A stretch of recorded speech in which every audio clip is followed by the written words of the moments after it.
All right. Tonight on the CGC podcast, we got Mr. Walker Ross. We connected through TikTok of all places. And I really like this content because I thought he gave a really good perspective on the lack of gobbling that's going on. And I felt like he hunted not in the same state or the same area, but the same type of terrain that I hunt in. And I felt like we were seeing a very similar pattern. And you've probably seen a very similar pattern for the last few years, I would say. Yes, it's been on a decline, the same type of thing every season. I would honestly say since 2018, 17, 19, but definitely since 2020 and the past 6 years, most definitely. What do you think that is attributed to? Any idea? Man, there's so many different factors. It's hard to pinpoint one thing. And I talk to a lot of people. It's not just me making a TikTok video and putting it out there. I'm talking to some, in my opinion, the best turkey hunters that I've ever met. I talk to them on a weekly Right. basis, and everybody's seeing the same thing.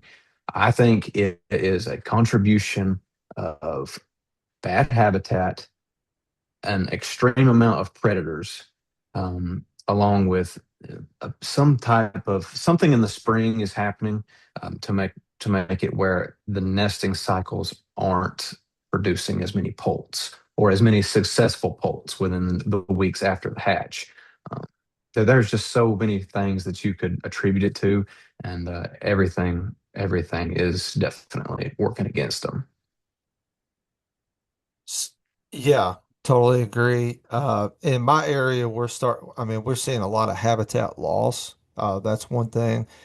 Um, but then you go into national forest and you're not seeing a change in habitat, but you're seeing the same thing that you're seeing in the other areas too, which is really weird thing that's going on. Do you think that rain has anything to do with what's going on, whether it be too much or a lack of rain? I think that it's definitely possible. I mean, just take this week for an example. It's rained. I don't know about where you're at, but here in North Georgia, it has rained every day for the past 5 or 6 days. And that could be half inch some mornings, and the next evening it could be 2 inches, it seems like. Right. Um, and obviously, right now, poults are just being born in the past few weeks. I seen my first poult the day before yesterday, or either a couple days ago. Anyway, um, that increase in rain, I think, could definitely play a role in unsuccessful poults. Um, and on the other side of that, not enough rain, I think for sure it could be a possibility. But I don't see, the rain being the number one contributor, because turkeys have survived for a long time with, not much rain, a lot of rain. I don't see that being the big contributor. Right. That's my that's my whole theory behind it is you're seeing the same thing across the United States. You're seeing it from East Coast, West Coast, up north, down south, and guys are killing turkeys. And there are pockets where there are a lot of turkeys, but for the vast majority, I would say, especially here in our region, I'm in the southeast too. I'm here in Virginia. I would say that you're seeing a decline, and we've seen a decline for several years now. I don't know. I don't know if rain is playing a part in it. I don't know if the weather's playing a part in it. But like you're saying, I talk to a lot of guys, and everybody is saying the same thing from a lot of different states. And one of the things that a lot of people have brought up that I'm sure you've seen as well is that they know that there's turkeys there, and they're not saying anything. You got any idea what's going on there? Well, and it's hard to say, friend. Um, so a buddy of mine was texting me, later in turkey season, and he's like, "I've busted this gobbler twice, but I've listened way before I ever even knew the turkey was there, and I've not heard him gobble. He's there. I've seen him with my own eyes, but he does not say anything. Okay. Well, and that tells me it's a pressured turkey. Right. But on the other end of the fence, just for an example, the public land right down from my house, there's a lot of it. I know there's turkeys there. I've seen them when it rains in the fields. I go there and listen, the days prior to turkey season, or when I get off work, I go listen. They're not gobbling. And if they are, they're gobbling once, twice. And then when they hit the ground, it's over with. You're not hearing them. So the reasoning for that, I think, has a lot to do, and I've been swayed to think this way just from what people have told me, is predation. So I've had game wardens tell me this just this week, as a matter of fact. I've had game wardens tell me to my face that the turkeys aren't gobbling because of all the predators. Well, you would like to think that that's not true, but it makes sense. The more they gobble, the more likely they are to die, whether by our hands or by predation. Um, not every turkey's going to gobble like the one that gobbles 100 times and you kill. But they should gobble if they're there.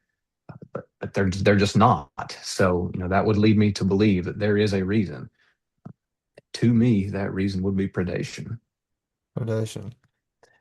So one of the things I used to do a lot of night hunting. Don't do as much anymore. I'm getting old and I got kids now. But we used to kill a lot of them at night. And I don't know what it was like 30 years ago. I don't know what it's like now. But or I do know what it's like now, but I don't know the comparison. But I do know talking to older guys, they say, where we're at, we didn't have coyotes 30 years ago, you know. Right. And a lot of people say, well, we have, a lot of competitions now, which in Virginia, we're fighting a big battle. We fought it for the Sure. last few years about night hunting. We've got a lot of anti-hunting groups coming in trying to stop that. Sure. And but there's a lot of coyotes, a lot of bobcats, a lot of foxes killed at night during hunting season, during those predator seasons. But Mm. I don't think I don't I don't know if we're killing as near as many as we were, far as trapping with coons and everything else. And I don't know how old you are, but I know when I was growing up, like when we got to high school and even riding around town, everyone had a dog box in the back coon hunting. Yeah. And that's what we Yeah. did. We did a lot of coon hunting, and I just don't see that as much anymore. Um, I mean, would you agree with that? Absolutely. I've talked about this a little bit in my TikTok videos. Um, so just like you, when I was in high school, I had a dog box. All my buddies had a dog box. That was coon hunting was our excuse to hunt and to get out at night and just not be at home. That's just Right. what you did. And if you That's didn't right. run coon dogs, you had bear dogs, you had hog dogs, your dad ran squirrel dogs. That's just how Right. it was. And man, there were years when we were coon hunting around here that you couldn't buy a coon to tree because they was all your buddies had done treat them, they wasn't there.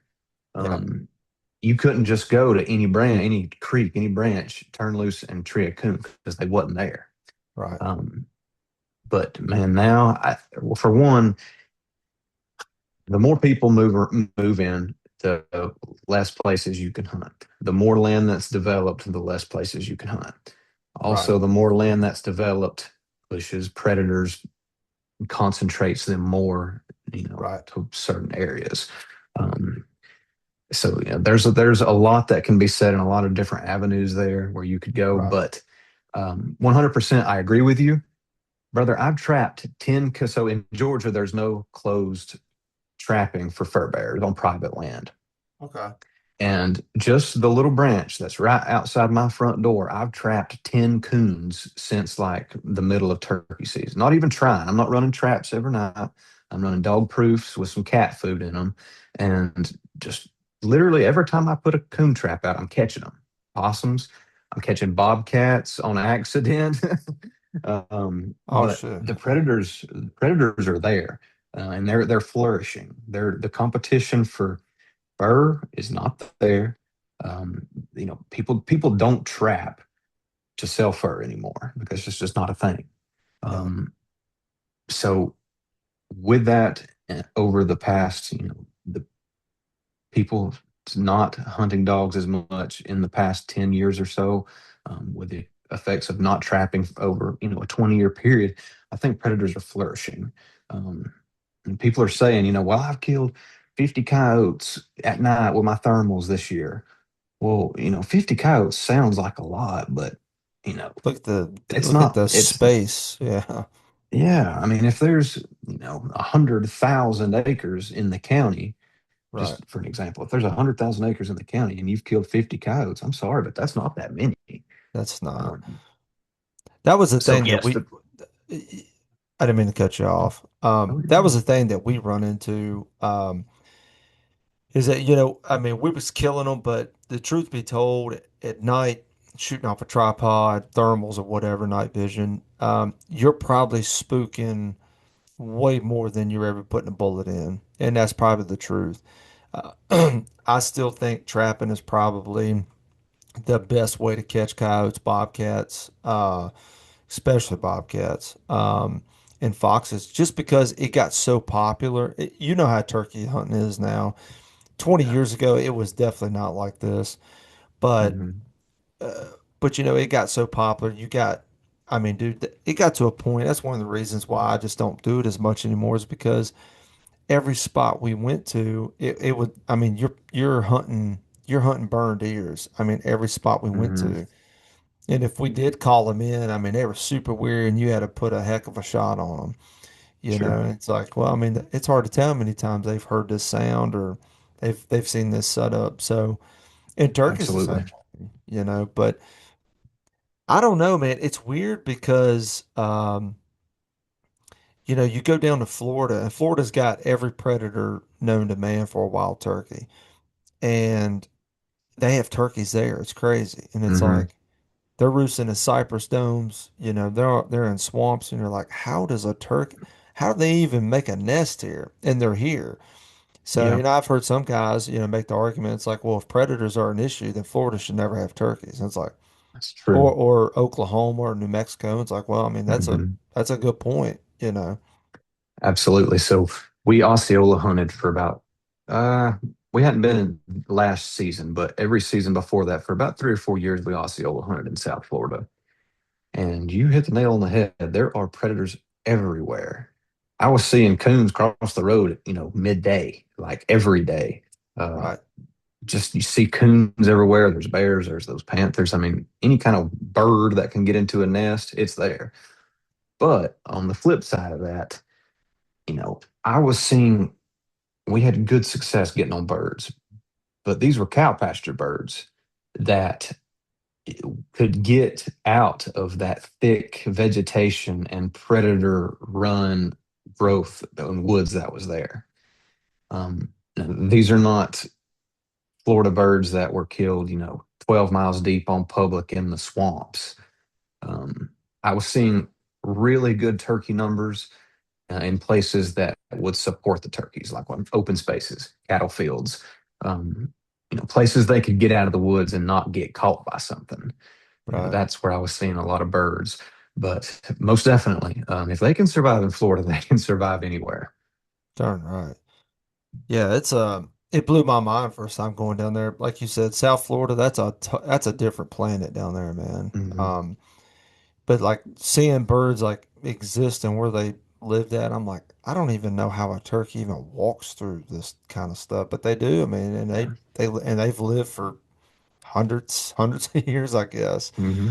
Yeah. Um, but uh, what do you think about um, what do you think about the turkey hunt numbers that you've seen over the last 5, 6 years in your area? Have they grown exponentially, or is it something that it's kind of always been there?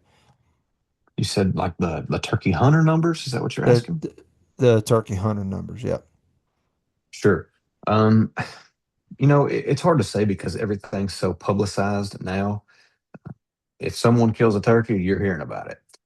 Um, That's you true. know, Yeah. so I would say it's definitely grown. There are more people that turkey hunt. I wouldn't say there's as many turkey hunters, if that makes any sense. It does. Um, I would say there's still the same amount of turkey hunters, but there's more people that turkey hunt. Um, I got you. the people that so our limit is two birds. The people that have killed two birds for the past 10 years are going to kill two birds for the next 4 or 5 years. Um, but you're always going to have a new influx of younger hunters, out of state hunters, people trying to come into the public lands and just have make their have their turn at getting a public land bird. So I wouldn't say that it's grown exponentially. I would say that there are more people traveling to my specific area from other places. I see way more out of county tags, like 5, 6 counties away, than I do local tags, I which got you. to me is makes absolutely no sense because we just don't have turkeys. But I am seeing that for sure. I got you. That was one of the things that I've started to notice ever since COVID. COVID, I don't know what happened, but just traveling across the U.S., going to different places. I mean, there was places. I was in a place in a state last year. 2 years before that, I never seen a vehicle for 8 or 9 days. I never seen a vehicle, and I had to drive an hour and a half to go and find a human being, Hmm. and it was wonderful. I loved it.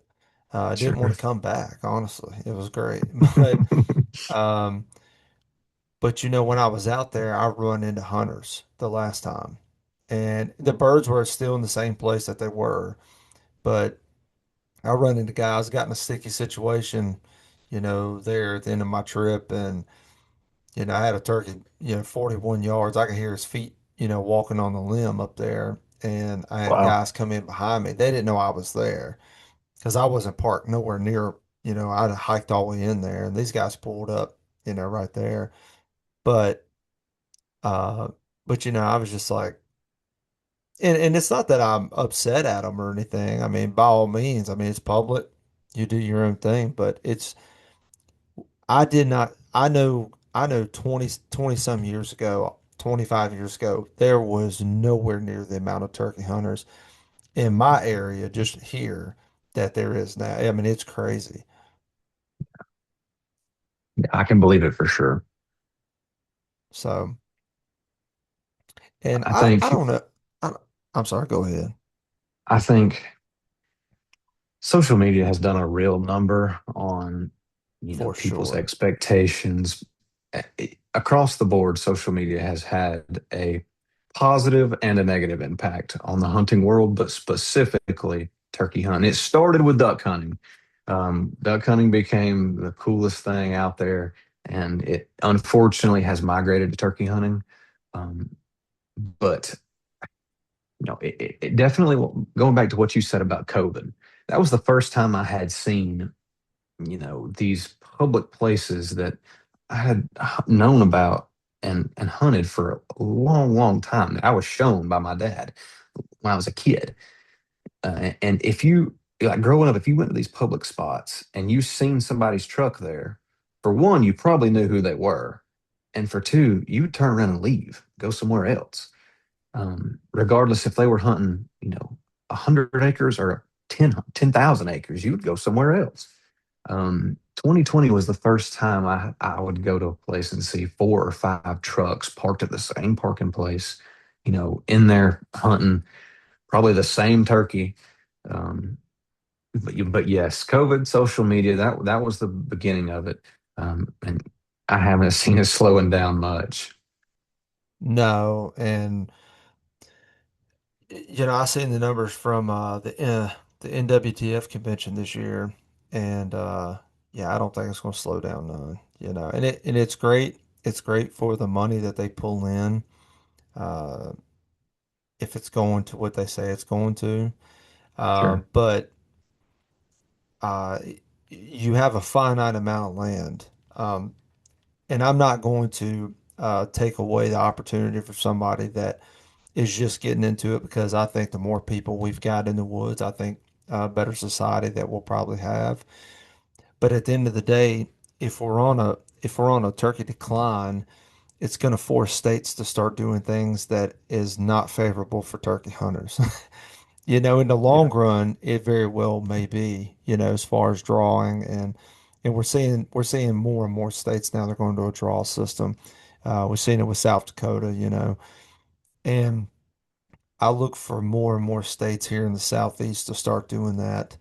Um, but as long as the money's rolling in, I can't really see how they would stop that because it's funding what they're trying to do, which is hmm preserve the wild turkey and preserve every other game species that we hunt.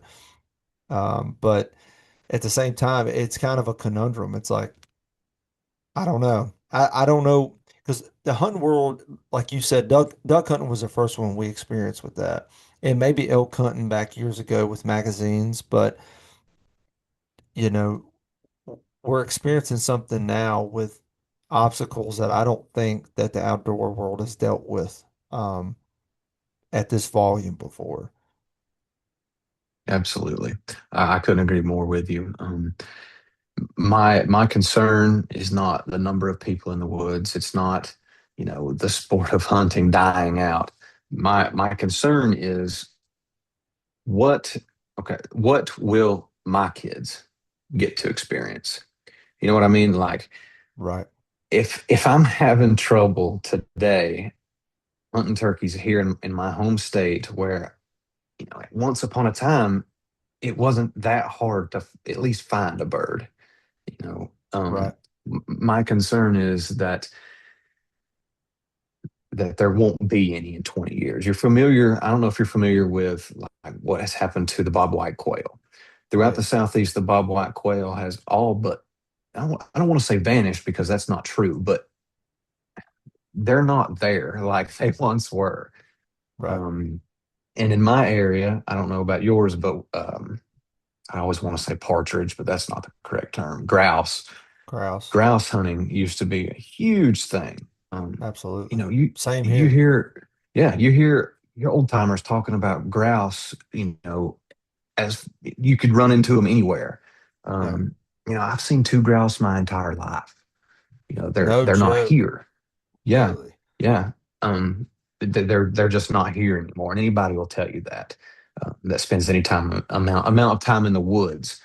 My Absolutely. concern is that turkeys are headed in that direction. I do too. Um, and the thing about the grouse is that they never really figured out what happened to them. Right? Yeah. Um, they suspect it was West Nile, um, but they really don't know. And hmm I see that talking to my father-in-law, he was a huge grouse hunter, and but talking to him and listening to him talk about the decline of them in the state of hunting and just the whole industry and everything that kind of went behind it, dude, it is a mirror image of what's going on now. So yeah, Yeah. that's a huge thing, man. I mean, I got kids and me and my wife both hunt. That's one of the things that makes us, who we are as a couple. And like we talk about it and it's like, I don't know what's going to happen. I don't know if we're going to have to get big into squirrel hunting and fishing. I don't know. But, in the springs, it might be quiet, and that's Yeah. something very real that over the last 6 years, 7 years, I've kind of grown to maybe accept in the future. Right, and I agree with you. That's something I don't want to accept, but I definitely have, made peace in my mind that that could be a reality someday. Yep. Um, just in the past few weeks, more so during turkey season, but I've spoken with people I would consider to be pretty high up in Turkeys for Tomorrow and National Wild Turkey Federation. I kind of ruffled some feathers when I made some TikToks about the declining state of turkeys, but a lot of people who were pretty important valued the same opinion that I did, and probably just like you do as well. That the population is headed in a negative direction. Of course, there's pockets of turkeys everywhere. But just Right. because you've got five gobblers on your 40 acres doesn't mean that that's the common trend throughout the rest of the state, the region, whatever it may be. Um, I've had some really good talks, found out a lot of information about things that I wouldn't have known had those people not spoken to me.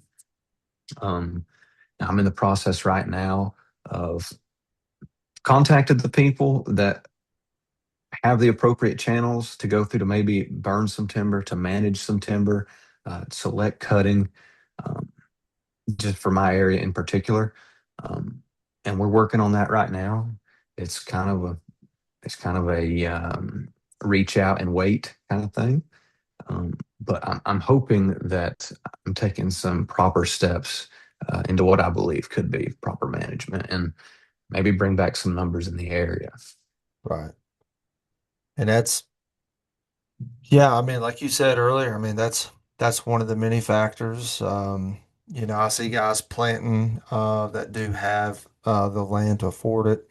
They do, they're planting, you know, certain crop that are specifically beneficial for turkeys, which is Mhm. awesome because it benefits, the surrounding areas. But um, yeah, man, it's gonna take a group effort. It's gonna take a group effort, and it's weird, man, because if you know, going out west, you talk to people, just in those states, and they don't value turkeys at all. No, no. And they're big game, their sheep, their elk, or whatever it is, but it's not turkeys. And you talk to those people and you say, you're like, well, what's going on with the turkeys? And they're like, I mean, they're there. I don't care. Yeah. And it's like, well, I mean, all right. And then you go and hunt them and you're like, okay, well, they're definitely doing better than we're doing, but they just don't Mhm. have the pressure that they don't have as many guns in the woods that we do. You know, you go to some place Absolutely. like Georgia, Alabama, South Carolina, them first 2, 3 weeks, I mean, you've got just as many guns as would you do trees. I Sure. mean, everything's getting shot. So, I Hmm. mean, it's tough on a bird, man, tough on a turkey. It is, and that's one of the things about it. Everything in nature is working against the wild turkey.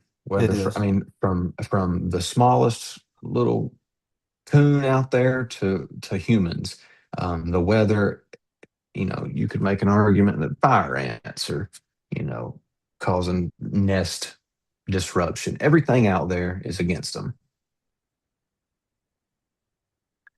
Yep. So,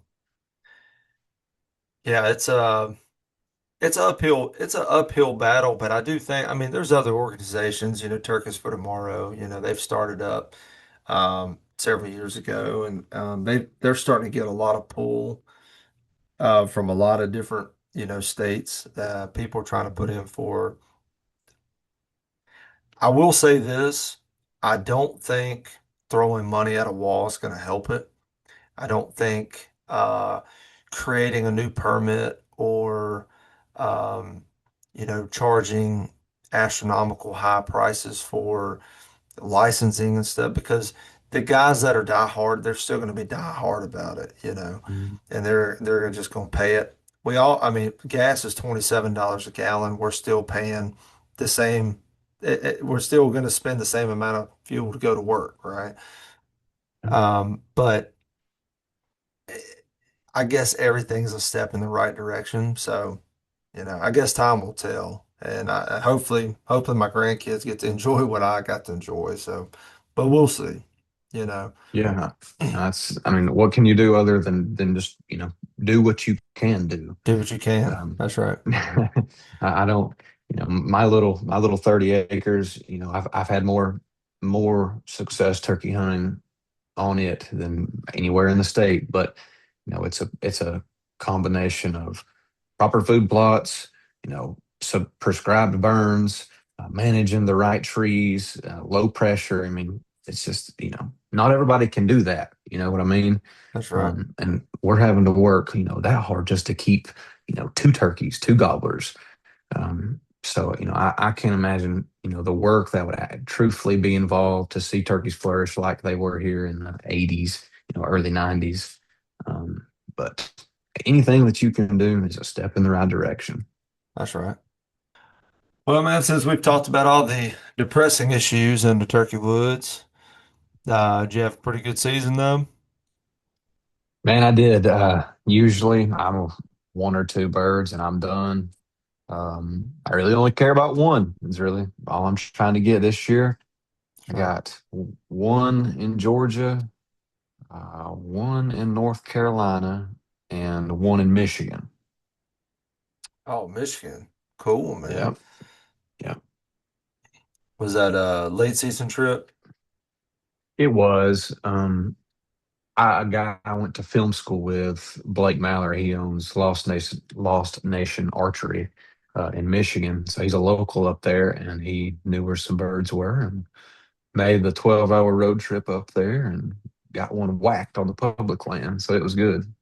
Cool, man. Yeah. Good deal, dude.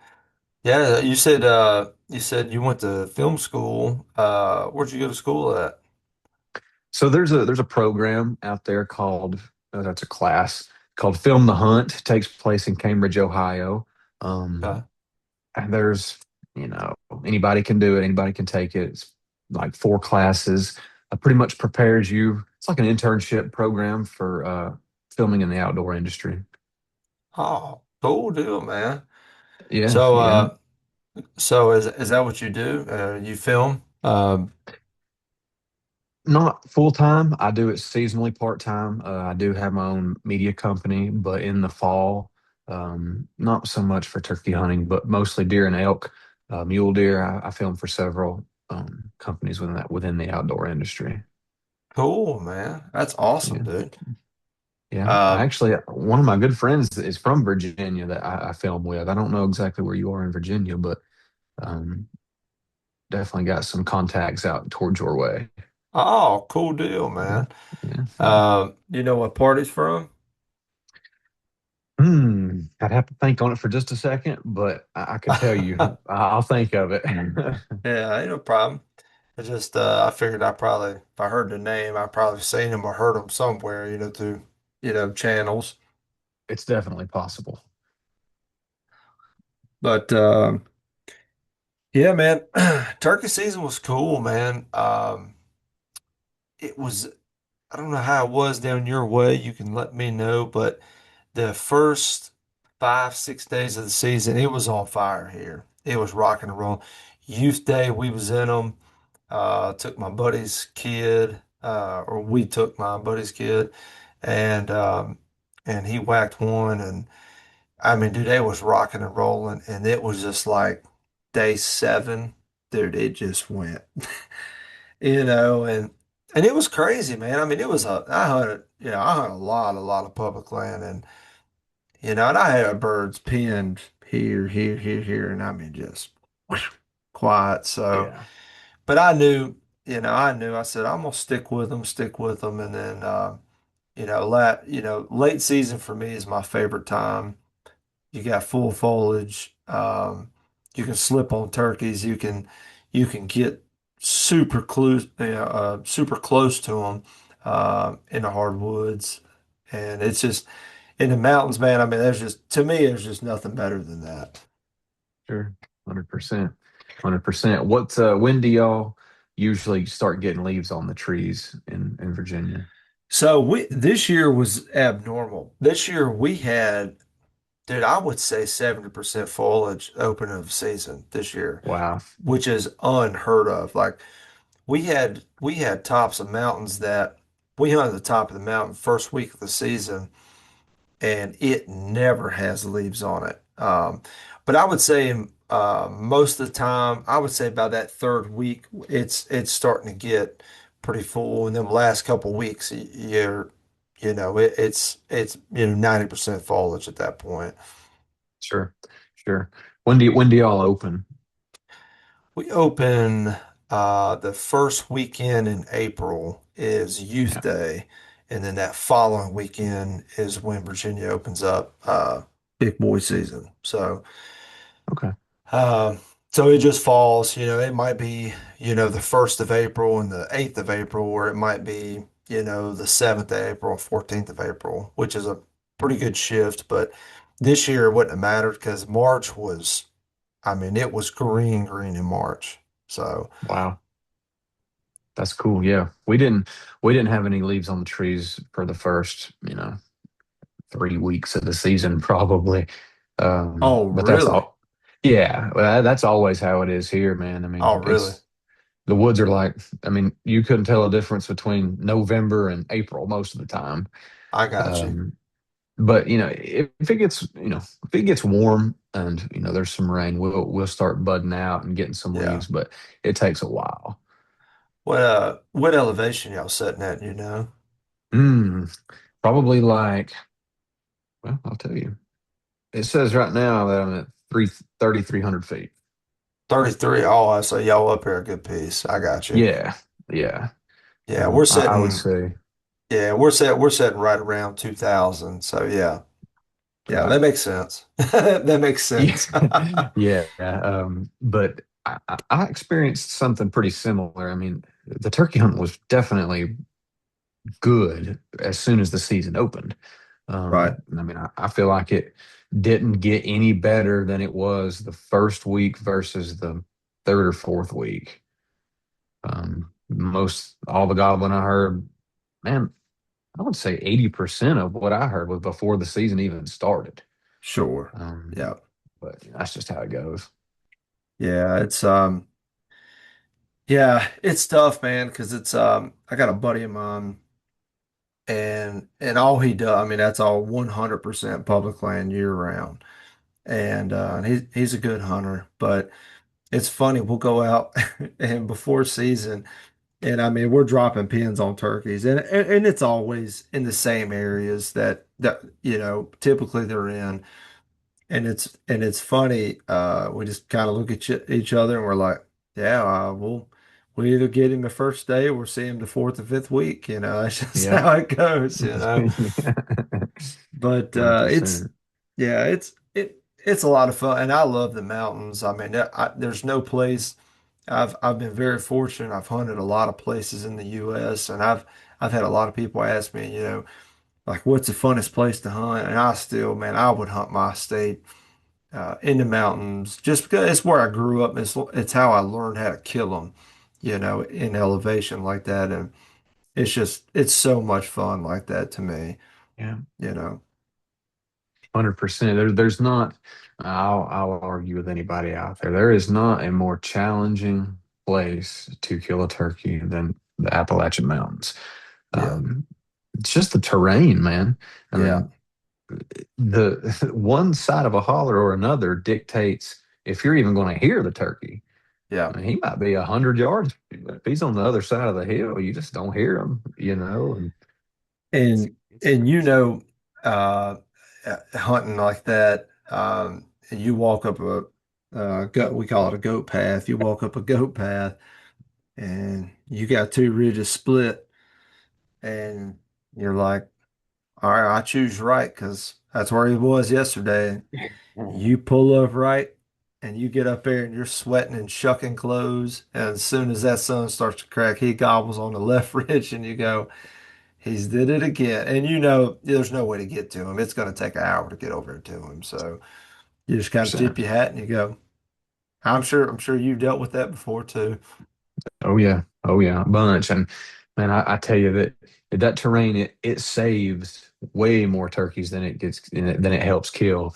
It does. I mean, you know how it is. If you're not above them, there's not a great chance you're going to kill that turkey. That's Um, exactly right. and sometimes you just can't. Yep. You know, You got any idea why that is? man, that's a tricky. I think it's a position of power element, right? You know, it's hard to say, but I think it's that position of power. If he's above you, he's he's got it. If you make if he's making you come to him and he's above you, he can see you coming. Why would he come down? And Right. that was my thing. If it Right. was me standing up on top of that hill, that's where I would feel comfortable. I wouldn't want to go down to something either. Right. Exactly. Right. I had we was at the NWTF convention, and I never, and I guess I've kind of always thought about it, but I've never really put a whole lot of thought into it.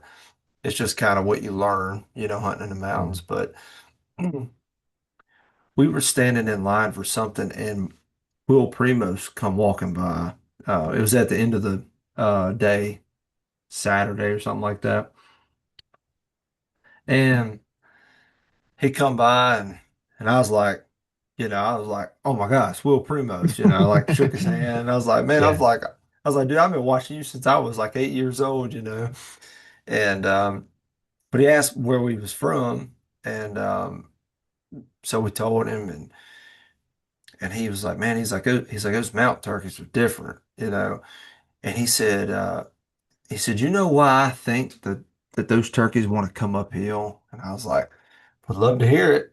Yeah, please. But he said that he thinks that when a turkey is coming uphill, that he feels more comfortable that he can pitch off and get away from danger if something comes in on him. And I was like, that makes so much sense. Yeah. I'd never thought of it like that. I was like, that makes so much sense. Because, I mean, you're like, why would a turkey want to come uphill if but you watch a turkey, how a fly, a chicken or anything, they duck down first and they pitch Mhm. off. I'm like, that makes so much. And he was saying that if they're coming down, it would be hard to get their wings off the ground. And I was like, I'd never heard that before. So I always ask people that, why they think that is. Yeah, that's a hot take for sure. I would never have thought about that, but it definitely Yeah. makes sense. Yeah. That was That's cool, man. So, pretty cool information there. yeah.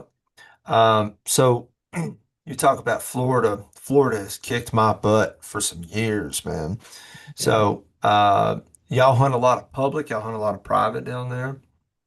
Zero public. No, What'd you no say? public. Not no Would you? public in Florida. Oh, no public. I got you, dude. Hey, if No. you got it, man, take it. I got you. Yeah, we were lucky to get some permission just through trading some work. Um, That's awesome, man. yeah, man, it was killer. Those things never last, unfortunately, but it was while it lasted, it was killer. That's Um, awesome. just cattle pasture, sloughs, thick woods. It had it all, and there was birds there. But I have some friends that try to tackle that public, man, and it's brutal. It is. It is. Yeah, it's a different world, man. But that's cool, man. Have you completed your Grand Slam? You still working on it? Nah, brother. I mean, I'll be honest with you. If I never do it, that's okay. Yeah. Um, I don't have sights set on it now. My dad, he just finished his, as a matter of fact, Oh, last, really? yeah, like unintentionally. It's crazy. He unintentionally did his slam just by happenstance. Now he did it. It took him 2 seasons, but he got the one in Mexico like a week ago, 2 weeks ago. But he killed last season. He got his Eastern here. It must have been 2 years ago. Got his Eastern here. We went down to Florida, and he got his Osceola. And so he flies to Texas to do some work. While he's in Texas, the guy's like, "Hey, you want to go turkey hunting with me?" He goes and gets his, I guess that's Rio. the Rio. Yeah, gets his Rio. So he did that in 1 season. I'm like, "You lucky." So then he gets, let's see, what's the other one? Mary. Um, yeah, he flies to Wyoming through a contact I had made through filming. Flew to Wyoming, killed the bird out there first day, and then goes to Mexico. He's just So yeah, he got his, but I'm stuck at the Eastern and Osceola. That's all I've got. Well, I can tell you what, man, you kill Osceola, you've done something. That's pretty cool. So, They are. They're uh, cool turkeys. it's funny. A buddy of mine down in Florida, phenomenal turkey caller. He was my pro staff manager years ago when I worked for Woodhaven, before I started building for myself. And yeah, he told me, he was like, man, he's like, I struggle with those birds, at elevation. And I'm like, dude, that's where I thrive at, man. I was like, I Hmm. love hunting them like that. And but I told him, I said, when I get down in this swamps, dude, I said, that's a different world. And he was like, that's where I thrive at. So, Yeah, it's just, I guess it's, everybody grows up different, hunting different stuff, and they kind of grow accustomed to what they're doing. So, sure. Yeah, you take somebody who's hunted, mountain turkeys their whole life. That's all they know. Chances are they're going to be fairly decent at, yeah, killing them in the mountains. yeah. But you put them in the swamps somewhere, and it's like, Uh, what am I doing wrong? it's totally You know? different. And it's weird too when you go down there. And first time I hunted Florida, first two times I hunted Florida, I was by myself and hunted South Florida. Well, I've hunted all of Florida, but um, down there, we're used to seeing ridge lines. We're used to seeing, ridges pull, drop off, or you got, you can tell a ridge has got a finger on it. Hmm. And you get down there and they got these cypress domes, Yeah. and like you're walking and you're like, oh, there's elevation. And you're like, I'm looking at the map and I'm like, there's no elevation change. Mm-mm. And I'm like, I'm on a peninsula in the ocean. Like there shouldn't be a peninsula change. Yeah. And you go up to it and you're like, that how did it do this? Like, but Hmm. those trees in those domes, they grow like this, and Hmm. Florida is still one of my favorite, but it has kicked my teeth in, but it's still one of my favorite places to hunt. It's awesome. 100%. It is, man, it's like being on a different planet. Yeah, Um, for sure. when you get around that water and those, what's what's the foliage that grows down there? Palmettos or whatever. Palmettos, yeah. Yeah, I mean, it's wild. It is it is cool, man. I took a buddy of mine down there last year, and he's asked me about it, and he knows it. I mean, he's from the mountains like I am, and I told him, I was like, well, we're gonna walk. I said it's gonna be a lot of boot leather getting burned, and we went down there, and he's like, dude, he's like, it's so much different, to do a wet feet the whole time. We do a wet feet for Yeah, 9 days or whatever. But yeah, it's a 100%.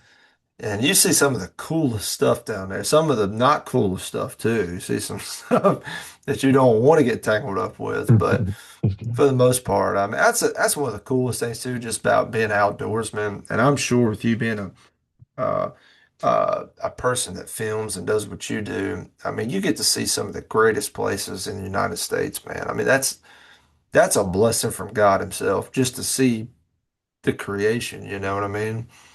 You're 100% right.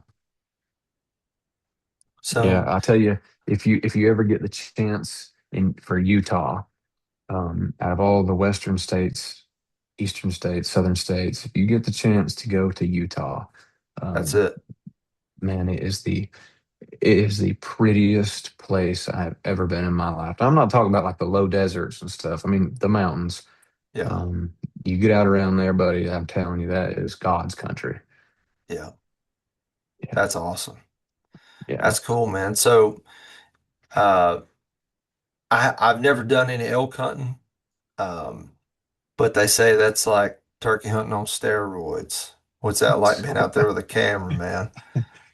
It's a lot of work. um, yeah, I've never been on one of those hunts where it was like bulls screaming, archery, Right, right, that prototypical stuff you see on TV. I've done a lot of rifle hunting, but I could definitely see it. Um, right. when we've early rifle hunted, some of the bulls are still bugling, and I could definitely see how it could be turkey hunting on steroids for sure. Yeah. That that Southwest. kind of corridor down there with those states, Arizona, Utah, that the whole Four Corners region. That's another world in itself as well down there, man. Yeah, To go 100% from it is. yeah, go from deserts to canyons and then like to see the mountains. It's like Mhm. how I've always wondered like how could anything live down here? And then they just thrive. It was like, man, it's Yeah, they just make it, you know. yeah, exactly. We would be, setting up on these big knolls and overlooking.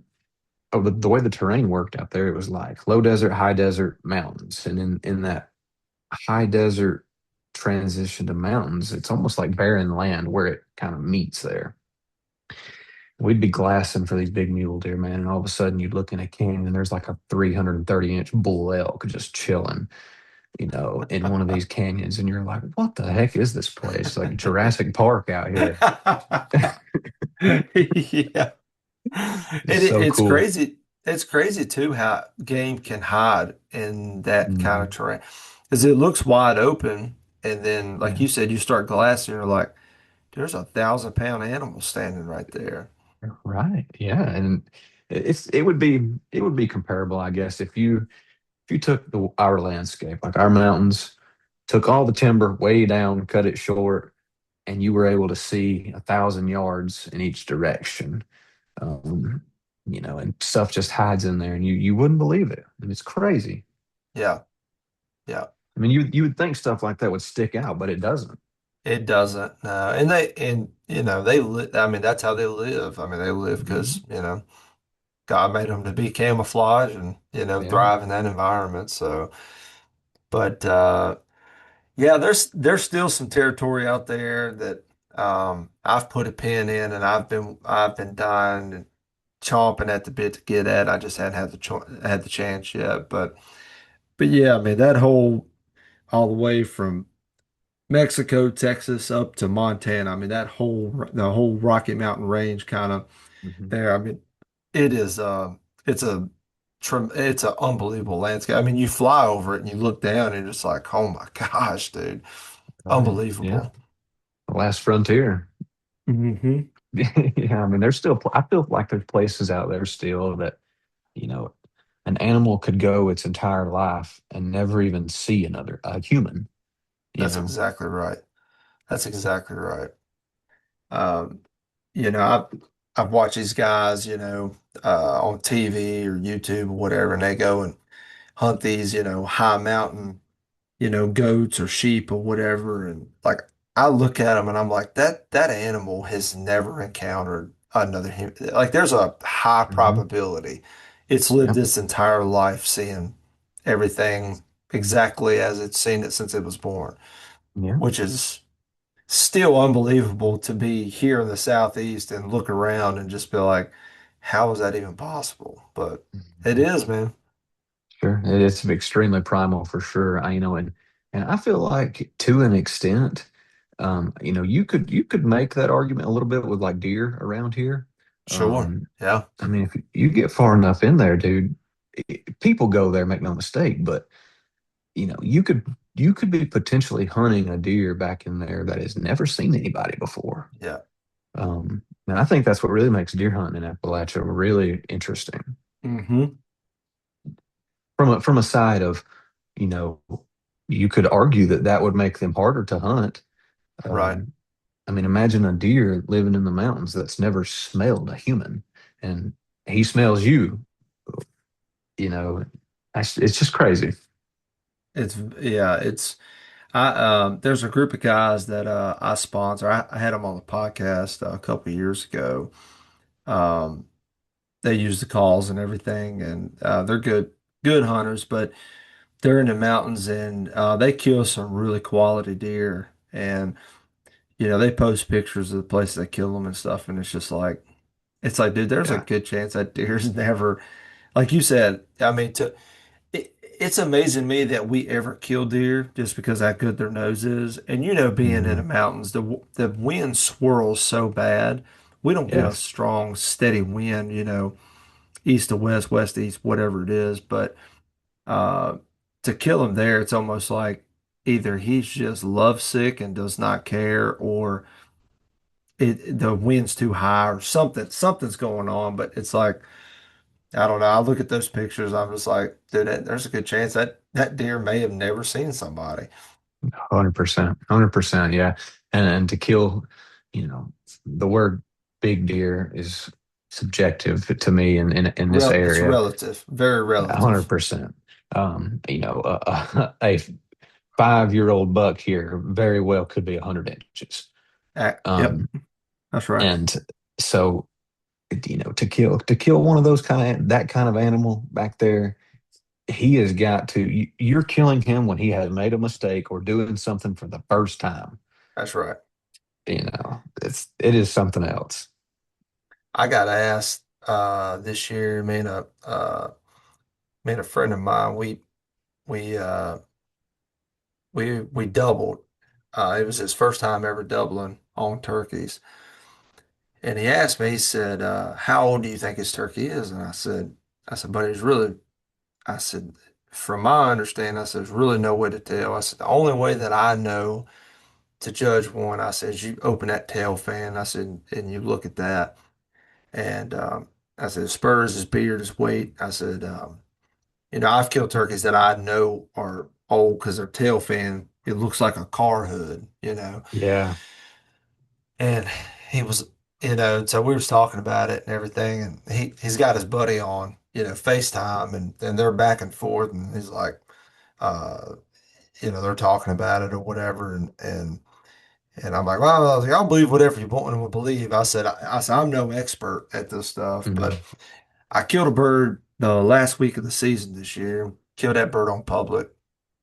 And the bird was, I mean, he weighed like 20 and a half pounds. He wasn't, he was just average sized turkey, but his spurs were not that long, but his beard was real spindly. Yeah. And and I say he's a 2-year-old, but I was like, he just didn't Mhm. act like a 2-year-old.